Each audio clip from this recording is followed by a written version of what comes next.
नाबालिका बलात्कार घटना रे एवं अभियुक्त को करा जायछि कोर्ट चलन।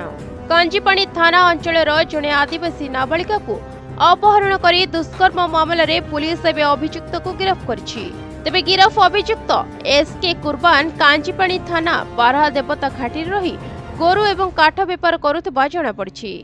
पुलिस मयूरभंज जिला करंजियारू अभियुक्त को गिरफ्त करिछि। एने सूचना देइछन्ति केन्दुझर सदर एसडीपीओ। तेबे गत 16 तारिख रे नाबालिका जनक बारहा देवता साप्ताहिक हाट को बुलिबाकू जाउथबा बेले कुर्बान तांको जबरदस्त बाइक रे बसाई निशा देई निछटिया जगह रे दुष्कर्म करथिले। परे नाबालिका को 49 नंबर जातीय राजपथ कड़े छाड़ी फेरार हो जाइथिले। परे पीड़ितांकर परिवार नाबालिका को उद्धार करी तेलकोई स्वास्थ्य केन्द्र रे भर्ती कराइथिले। सेठारे परिवार लोके सब कथा जानिबा परे तेलकोई थाना रे लिखित अभियोग करथिले।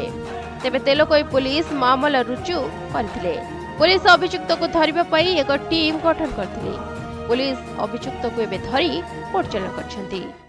कांजीपाणी एरिया रो माइनर जो से बारादेवता मार्केट को जाइतला से फेरुथबा समय रे ताकू जने युवक कुर्बान नामक युवक ताकू किडनैप कर नैथिला एवं से गोटे झुंपड़ी रे से एरिया रे रास्ता कड़े ताकू बलात्कार करथला। बलात्कार करा परे से एरिया रू एब्सकॉन्ड हेइथिला।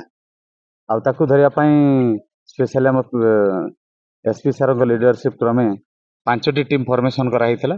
आ से टीम को हमर प्रियस छोटराय एसडीपीओ बडबिल से लीड करथिले। सेतरे 2 जण इंस्पेक्टर थिले, अविनाश परिडा आ विभस प्रधान, ता सहित अन्य सब इंस्पेक्टर आ अन्य स्टाफ भी थिले। एभला 5टी टीम फॉर्मेशन करा हितला। आ ताकू दिन राती ताकू प्रयास करिया पर आज ताकू अप्रीहेंड करा गला। से एब्सकॉन्ड हे कि करंजिया एरिया रे थिला। केन्दुझरु रणजीत कुमार बेहेरा रिपोर्ट, प्रतिदिन टीवी।